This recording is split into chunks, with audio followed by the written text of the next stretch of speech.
Muy buenos días, en nombre de las autoridades universitarias, del Ministro de Poder Popular para la Educación Universitaria, Dr. César Trompis, del Rector de la UNEYES, Dr. Alberto Quintero, del Vicerrector de la UNEYES Cojedes, Dr. Gustavo Jaime, del Director de Innovación y Tecnología en Educación a Distancia, Magíster Óscar Abreu.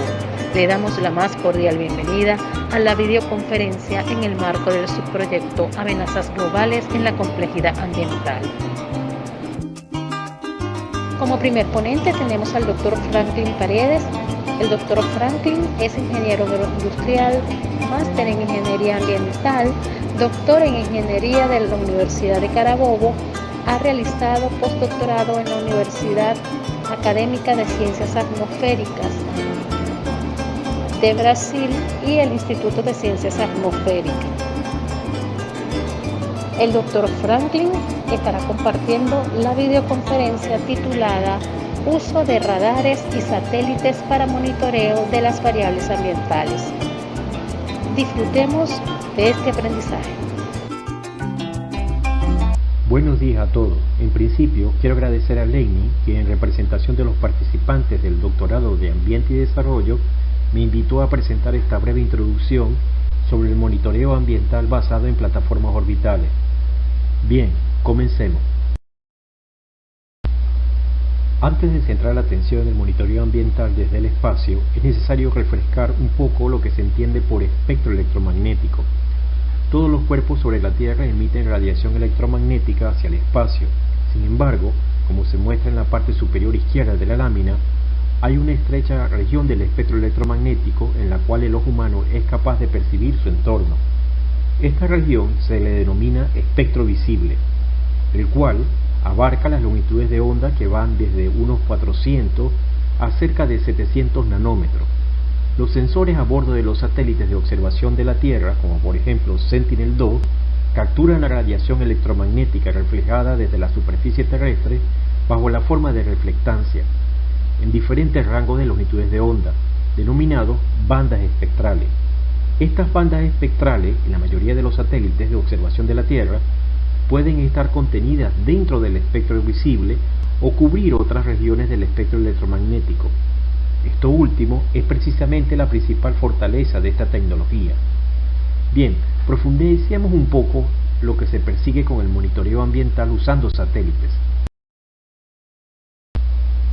El monitoreo ambiental basado en registros observacionales in situ es la manera más confiable de registrar la evolución del estado de conservación de los recursos naturales y algunas variables del ciclo hidrológico que son importantes para ciertos sectores económicos, como por ejemplo la precipitación.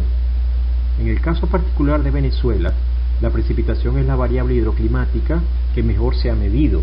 Sin embargo, las redes pluviométricas disponibles tienen una escasa cobertura espacial y suelen presentar una alta proporción de datos faltantes, razón por la cual no pueden usarse para evaluar o monitorear, por ejemplo, las condiciones de sequía, más allá de un par de kilómetros del área de influencia del equipo de medición.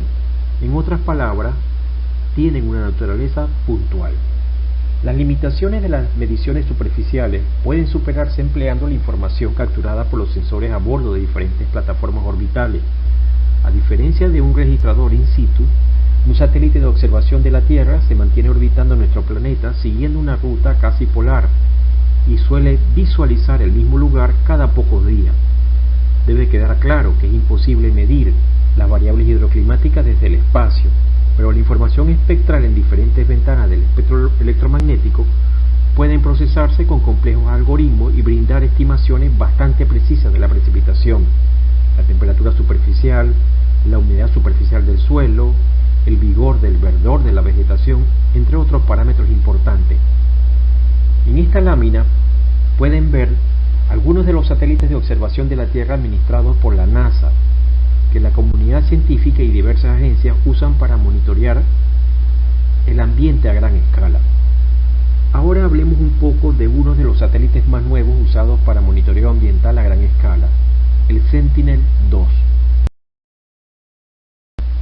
La misión Sentinel-2 es la contraparte europea del programa Lanza de los Estados Unidos de Norteamérica. En Europa, quien está a cargo de estas misiones es la Agencia Espacial Europea, o simplemente la ESA. Sentinel-2 son dos satélites gemelos que orbitan la Tierra desfasados entre sí 180 grados. La órbita que siguen es polar y heliosincrónica, es decir, barren la Tierra describiendo una órbita que va desde el polo norte hasta el polo sur, siguiendo el avance del frente iluminado por el Sol en la superficie. Cada uno pasa sobre el mismo lugar de la Tierra cada 5 días. A esto se le llama tiempo de revisita. Fíjense además que las bandas 2, 3, 4 y 8 proveen información espectral a 10 metros de resolución, mientras que las 5, 6, 7, 8A, 11 y 12 a 20 metros. El resto de las bandas a 60 metros.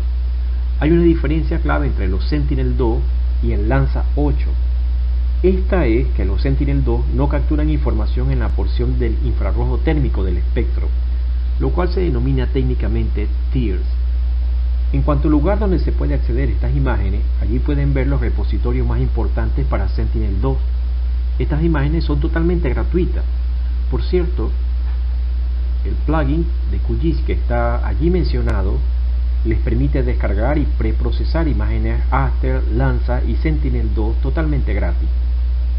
Pero exactamente cómo la información proveniente de estos satélites nos sirven para saber lo que sucede en la superficie. Bien, de eso hablaré enseguida.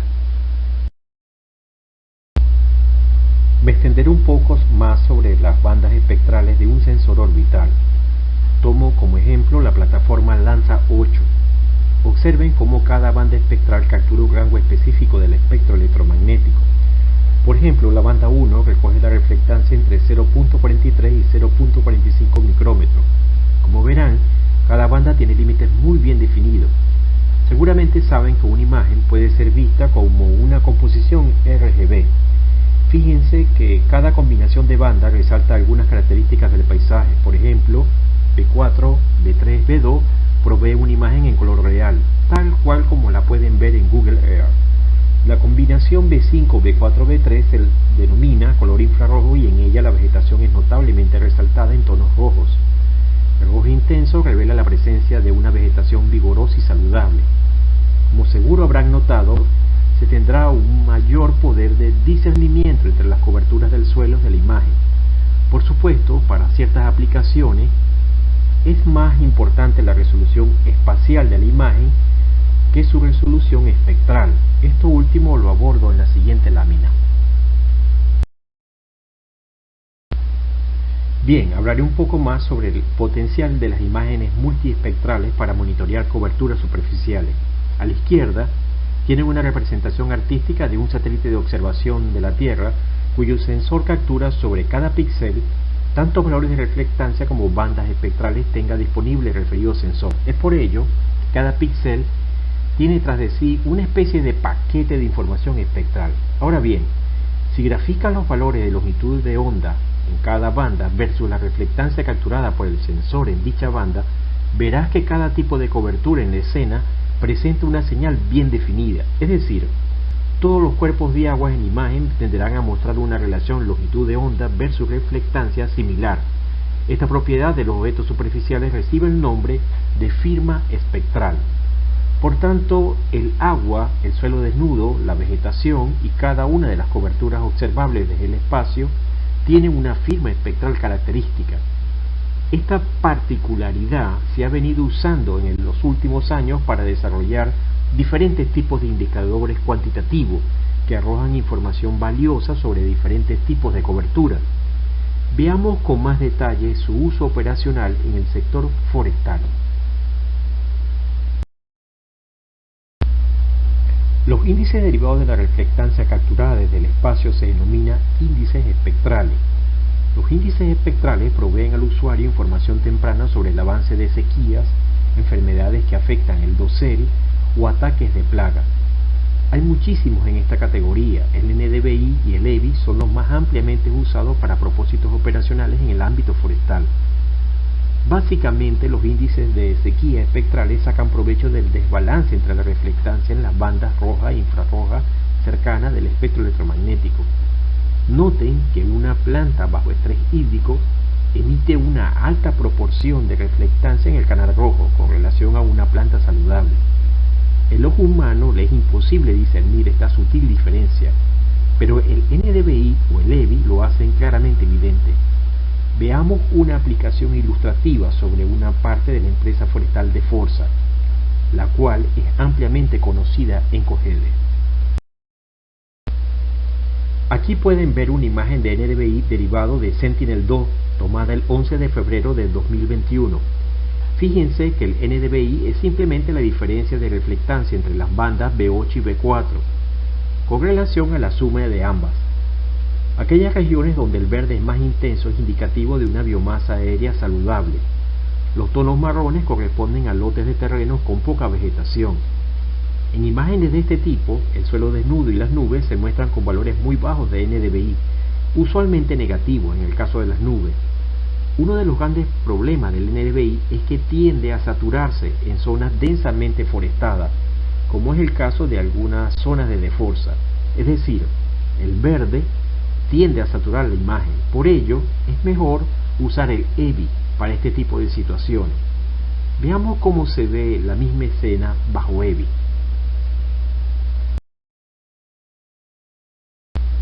Aquí ven la escena pero para EVI. Es evidente que el efecto de saturación visto en el NDVI se minimiza significativamente. Ahora es posible ver muchos detalles que no eran fáciles de distinguir en la imagen de NDVI. Para algunas aplicaciones de cartografiado de la biomasa forestal es mejor usar compuestos RGB, siendo el falso color el de mayor uso. Veámoslo en la siguiente lámina.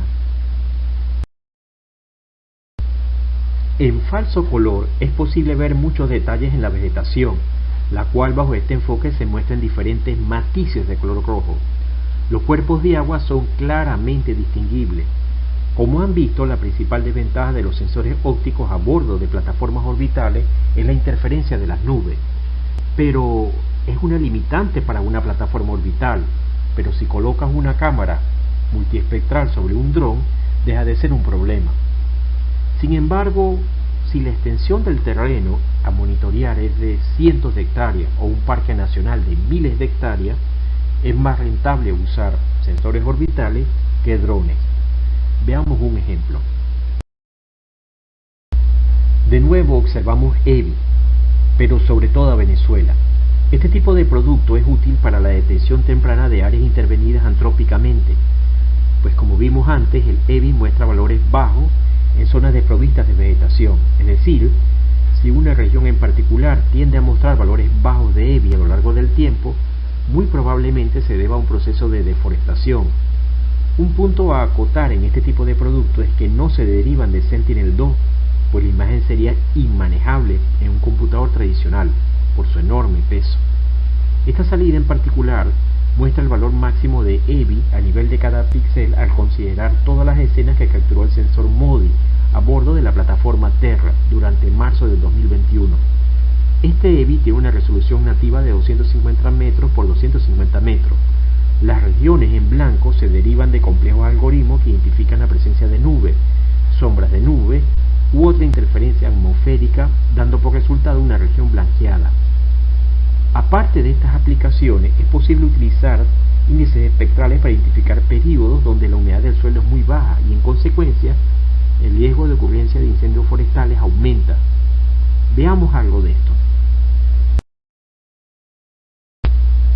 La captura de una imagen satelital y su posterior procesamiento hasta conseguir un índice espectral como el NDVI solo nos da una fotografía panorámica para el momento en que se capturó la escena.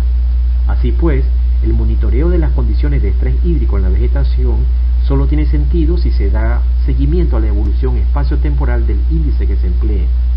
Como dije un par de láminas antes, las imágenes capturadas por los sensores a bordo de los satélites tienen diferentes resoluciones espectrales y espaciales. Por ejemplo, un productor puede dar seguimiento a una parcela de hasta 10 metros por 10 metros si utiliza Sentinel-2. Eso se debe a que es la resolución nativa para la banda rojo y infrarrojo cercano. O quizás a una parcela de 30 metros por 30 metros, que es la resolución nativa de Lanza 8. En cualquier caso, y como resulta evidente en la figura 12, él puede visualizar pequeñas variaciones en el NDVI atribuibles a la ocurrencia de un estrés hídrico, mucho antes de que pueda ser evidente para el productor. Para este propósito en particular se emplean anomalías del índice espectral que se está usando. una anomalía es simplemente tomar el valor del NDVI, restarle el valor promedio para el mes en que se hace la evaluación y el resultado dividirlo por la desviación estándar del NDVI para el referido mes. Los valores positivos indican que el NDVI registrado es mayor a la media histórica, lo cual es común durante los meses lluviosos. Los valores negativos implican la posible ocurrencia de condiciones secas, pero la persistencia de valores negativos puede ser interpretado como la muerte del cultivo o que la planta ha liberado todas las hojas del dosel. Aunque, de nuevo, la contaminación por nube es una limitante operacional a tomar en cuenta si se usa este tipo de información espectral. En efecto, esa es la razón de los vacíos en la figura 12. El problema de las nubes es precisamente lo que ha promovido el desarrollo vertiginoso de las imágenes de radar en aplicaciones operacionales.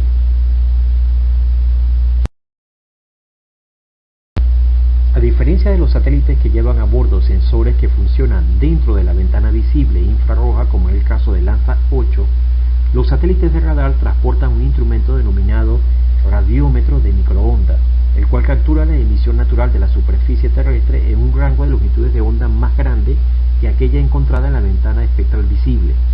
La principal ventaja de estos sensores es que pueden proveer imágenes bajo cualquier condición climática, tanto de día como de noche, es decir, la escena puede estar totalmente cubierta de nubes y aún así una imagen de la superficie puede obtenerse. Dentro de la constelación de satélites que administra la Agencia Espacial Europea, el Sentinel-1 es catalogado como un satélite de radar. Volvamos a De Forza y observemos una imagen de radar. Una imagen de radar de Sentinel-1 muestra la intensidad de la retrodispersión en diferentes polarizaciones. Por tanto, no debe interpretarse como una imagen óptica, porque no lo es. En este caso se muestra la polarización DB, es decir, lo que se ve allí resulta de la emisión de una señal con polarización vertical desde el sensor y luego su posterior captura en la misma polarización vertical. Fíjense que es posible distinguir relativamente bien los cuerpos de agua debido a que su intensidad de retrodispersión es significativamente baja en comparación, por ejemplo, con los lotes de terreno donde están las plantaciones de eucalipto. Los lotes desprovistos de vegetación o con muy poca vegetación también muestran una baja intensidad, y es por ello que los caminos se discriminan bastante bien. Al día de hoy hay cientos de productos derivados de satélites para monitoreo ambiental, pero por limitaciones de tiempo no podré abordarlo. Quizás en otro evento podremos hablar sobre algunos de ellos con más detalle. Les comparto mi correo electrónico y un link que los llevará a una página académica con mis líneas de trabajo en el campo de sensores remotos. Finalmente, gracias por su atención y que tengan un bendecido día. Como segunda y última videoconferencia tenemos al magíster Rafael España. Rafael España es ingeniero agrícola con maestría en recursos hidráulicos. El magíster Rafael España estará compartiendo la videoconferencia titulada Criterios para el monitoreo de los sistemas de apoyo a la producción agrícola. Tengan buenos días y sigamos disfrutando de este aprendizaje. Muy buenos días. Mi nombre es Rafael España, muy agradecido por la invitación del grupo de estudiantes del doctorado en Ambiente y Desarrollo. Y hoy voy a compartir con ustedes algunos criterios para el monitoreo de los sistemas de apoyo a la producción agrícola. Vamos a revisar y el contenido es bastante en cuanto a los objetivos y algunas definiciones que vamos a revisar con la idea de ampliarlo. El primer punto que quisiera conversar a manera de introducción es el tema de cuál es el objetivo de hacer monitoreo. Y la imagen con la que trato de explicar esto es una imagen que muchos debemos conocer, la historia de las vacas gordas y las vacas flacas, o el pasaje de la Biblia donde José interpreta los sueños del faraón. Tenemos una información que son los sueños alguien, ¿no? De un político. Y esa información es procesada y analizada, ¿m?, con intervención divina para prevenir qué va a pasar durante los siguientes 14 años. Van a haber 7 años de abundancia y 7 años. Entonces, es utilizar una información, unos parámetros que a veces resultan desconocidos y producir un resultado que beneficie a un grupo de personas. Entonces el monitoreo es observar el curso de varios parámetros fisiológicos de otra naturaleza para detectar anomalías y actuar sobre ello. Entonces, ahora, si queremos apoyar la producción agrícola, tenemos que estudiar los factores de producción. Generalmente, para los economistas, era tierra, capital y trabajo. Posteriormente se ha hablado del tema de la tecnología y la comercialización, pero en general, si queremos apoyar la producción agrícola, hay que saber estos elementos. En tierra no es solamente la tierra, sino es ese espacio donde hay agua, minerales, hay energía. En capital no es solamente el dinero, sino las interacciones. Ahí viene el tema de que el capital humano, pero el trabajo es el tiempo que se dedica a solventar esas situaciones. Y en el aspecto tecnológico es el saber cómo se hacen las cosas, y un aspecto muy importante es la comercialización. Entonces, para analizar estos criterios, vamos a agruparlos en lo que dice la guía de diagnóstico del Banco Mundial, y vamos a tomar 7 grupos, ¿no?, para agrupar los criterios, para darle un orden a este tema. Y entonces, esos 7 grupos los vemos aquí. Armamos esta matriz de criterios para cada una de las etapas del monitoreo. Hay una etapa de planificación, debemos revisar qué queremos hacer. Hay una etapa, es la recolección de la información. Hay una etapa de procesamiento y hay una etapa de difusión de esa información. Entonces, cualquiera que sea el método de monitoreo, vamos a cumplir estas etapas y vamos desde el principal objetivo de la planificación, el principal es establecer los objetivos, saber qué queremos hacer con la información, y a la final, qué mejoras va a haber para esos productores. Entonces, el primer punto, en cuanto a recursos potenciales, lo que vemos es la disponibilidad de agua por país. Aquí abajo tenemos un gráfico per cápita y vemos que América Latina y el Caribe tienen 30.000 metros cúbicos de agua al año por habitante, y en Oceanía es el que no supera, pero cuando vemos el mapa mundi de disponibilidad de agua por país, igual vemos que Sudamérica tiene unos colores azules, ¿sí?, porque hay mayor disponibilidad, y que el resto del mundo está en rojo o en amarillo porque tiene muchas deficiencias de agua. Entonces, ¿qué es lo que nos llama poderosamente la atención? Que hay unos recursos que nos dan una potencialidad para la producción agrícola, pero esos recursos y esa potencialidad no parece corresponderse a los niveles de detalle. ¿Qué sucede? Venezuela tiene disponibilidad de agua, una gran disponibilidad de agua, pero a veces, si usted le habla eso a una persona que vive en Coro, su percepción es totalmente distinta a ese promedio nacional. Entonces, vamos a revisar en esos recursos los criterios por objetivo. ¿Qué queremos hacer? Vamos a trabajar, disculpen, el productor individual o grupos de productores. Y vamos a revisar que si el problema que queremos resolver es a nivel de montaña, de cultivo en ladera, un criterio de humedad, manejo de fluentes, queremos saber dónde están ubicados los fluentes, las cuencas, los ríos, las aguas subterráneas, la escala de drenaje, reutilizar agua de riego o para una unidad de producción, para una parcela de producción.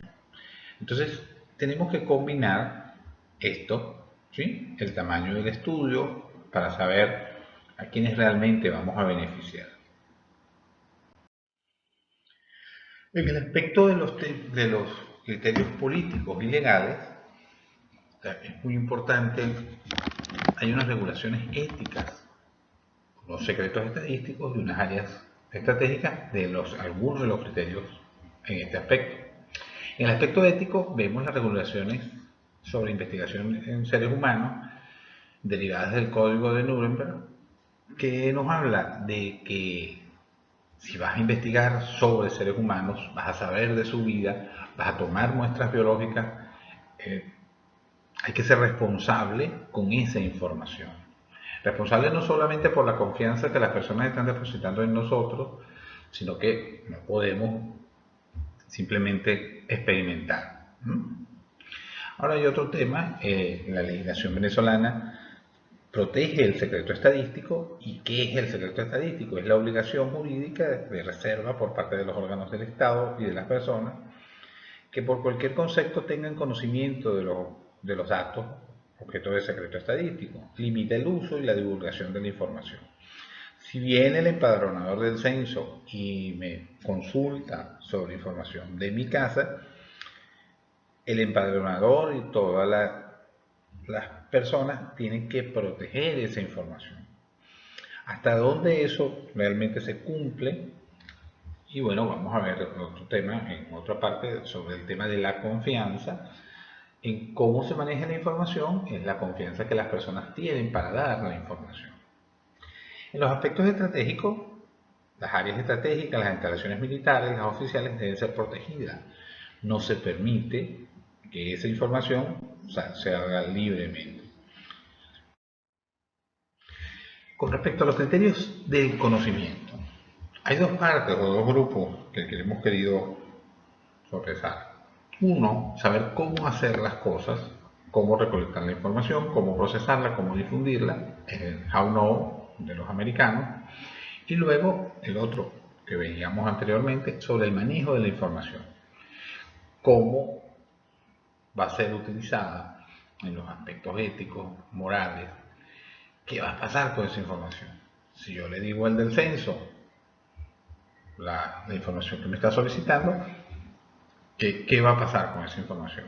La idea es que el secreto censal protege a quien está aportando la información para que se sienta en confianza y nos dé la información. Ahora, las políticas públicas, todo el apoyo que se le pueda dar depende de la calidad de esa información. Un tema muy importante es el financiamiento.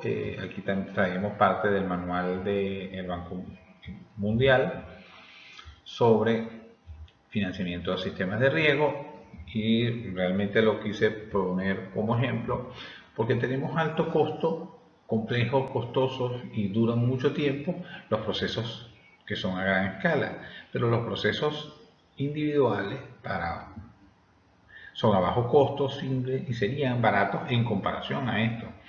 Ahora, el costo para el productor, ¿de dónde se financia? Hoy en día recibimos información de los aspectos climáticos, vía de los celulares, por vía del análisis de las estaciones climáticas, y ese monitoreo del cual recibimos información pareciera gratuito, pero pagamos con tiempo de editación, con ver publicidad. Entonces, las fuentes de financiamiento son muchas, depende de la escala del estudio. En los aspectos de mercadeo tenemos los tiempos requeridos, o sea, si tenemos que conocemos la ubicación de los sitios, de las áreas productivas y los lugares de procesamiento en los mercados, podemos saber qué tiempo hay desde el momento de la cosecha, de la toma del producto, hasta el momento en que va a llegar al producto, al consumidor final. Eso permitiría establecer o mejorar esos procesos, el proceso de post cosecha, los procesos de procesamiento y mejorar la calidad del producto. Ahora, los requisitos de mercado y las condiciones sanitarias exigidas por los compradores. Bueno, todo el sueño es exportar, Actualmente en Venezuela vemos el tema de el queso, la leche y la carne como productor agropecuario parte del sistema. Vemos que, por ejemplo, el consumo, la mayoría de nuestras casas consumen queso blanco.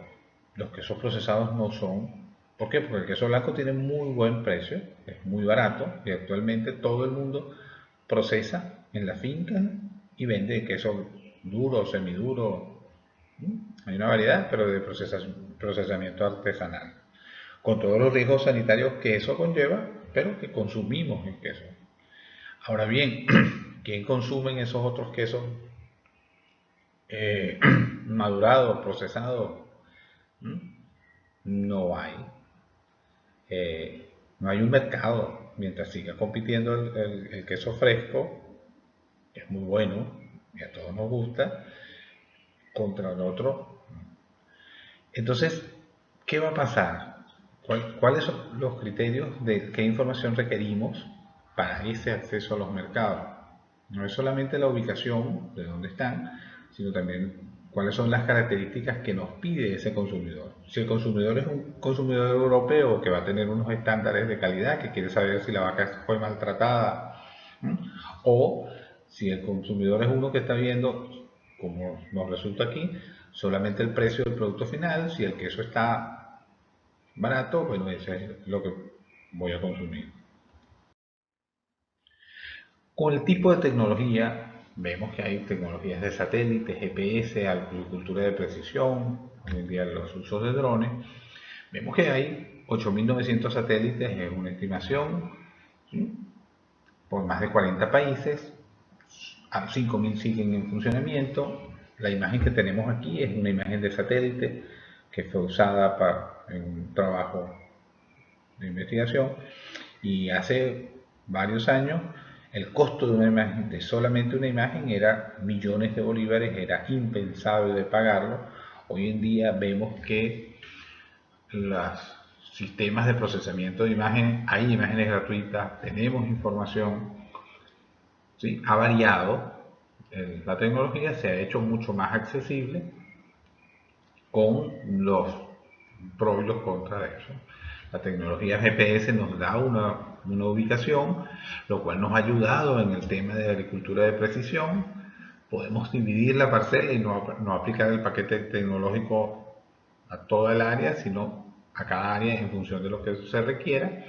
Y bueno, este otro tema de los drones, que hoy en día con nuestro conflicto por el combustible, vemos que están aplicando herbicidas, están aplicando, claro, un dron aplica 1 hectárea, ¿sí? Se le acaba la batería, pero todavía sigue siendo un elemento de alto costo.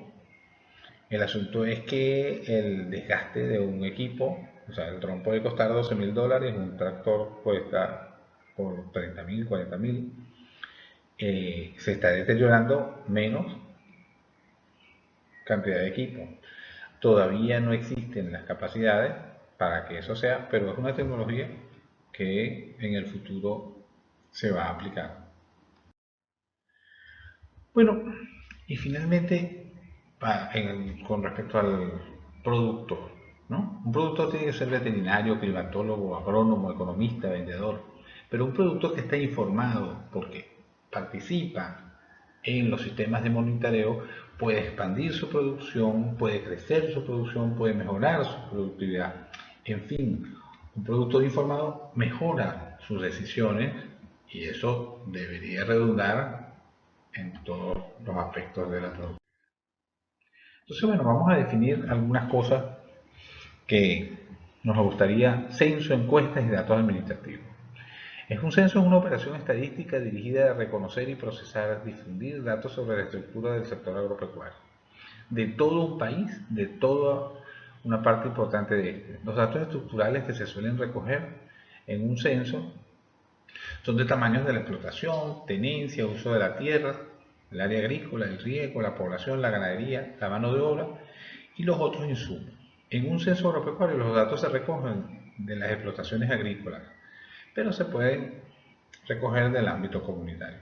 Cuando hablamos de censo, hablamos de tomar toda la información. Todas las fincas son visitadas, todas las unidades de producción son visitadas. Ahora bien, hay otro tema que es las encuestas. Es un conjunto de preguntas tipificadas dirigidas a una muestra representativa de un grupo de agricultores para averiguar los estados de opinión y conocer los elementos. Ya una encuesta es a una muestra, es a un grupo, y muchas veces las investigaciones. ¿Qué es lo que quisiera yo resaltar con esto? Bueno, está el otro tema de los datos administrativos.